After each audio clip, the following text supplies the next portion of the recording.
Hello, my name is Donovan, and for my senior project, I did the RC Baja, specifically the design and fabrication of the drivetrain system. This project was done in tandem with my teammate, Ryan Lafrembaugh, who was responsible for the chassis, suspension, and steering systems. As can be seen here in the introduction, the RC Baja is an annual competition hosted by the CW ASME Club, and it puts the RC cars that are designed and fabricated by student teams up against each other in a series of 3 events.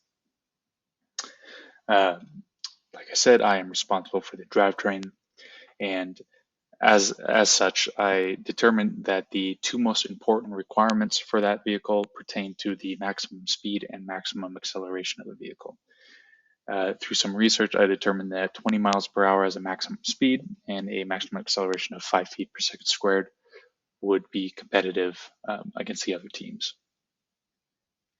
So the initial design of the drivetrain was direct drive, which basically means that the pinion gear coming off the motor shaft was meshing directly with the spur gear that rotated the wheels, the rear wheels. This design was actually completed.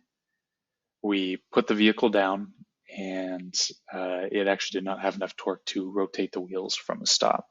So some changes had to be made. We had to add a gear reduction in there, which changed our final drive ratio to about 7.5 to 1 when it was originally about 3.5 to 1. This included the fabrication of a drive shaft and 3D printing some drive shaft mounts. This was not too labor intensive. This was completed in about 48 hours with the help of my partner. But it did change some of our calculations, some of my calculations, and some of the analyses that I had done. So fortunately,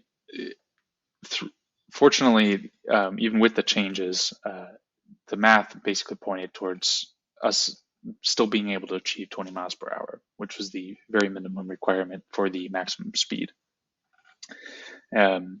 In addition to that, our maximum acceleration, because we have more torque in the vehicle now, would be about 6 feet per second squared. So the way these two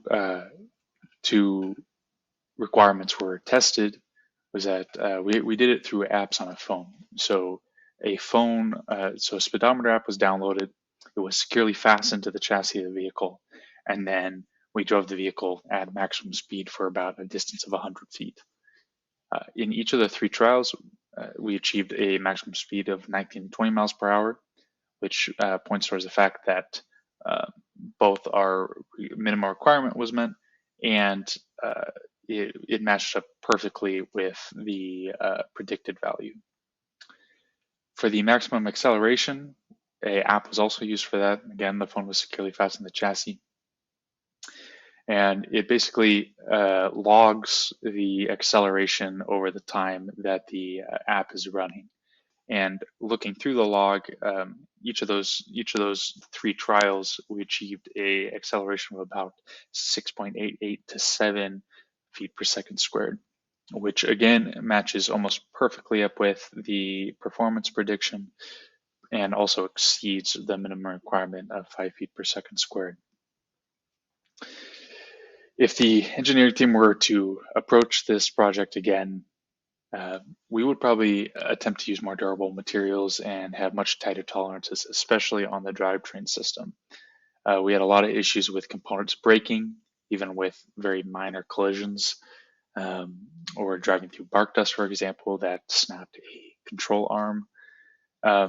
But yeah, just general durability of the vehicle could have been increased through the use of more durable materials. This project could not have been done without Dr. Choi and Professor Pringle. They obviously run the MET department, but they provide very valuable insight and guidance over the length of this entire project. Additionally, Chris Berkshire, who has helped a ton with the material and using school equipment to complete this project. This project could not have been done without any of these people. And let's take a look at the vehicle running. So this is actually from the maximum speed test.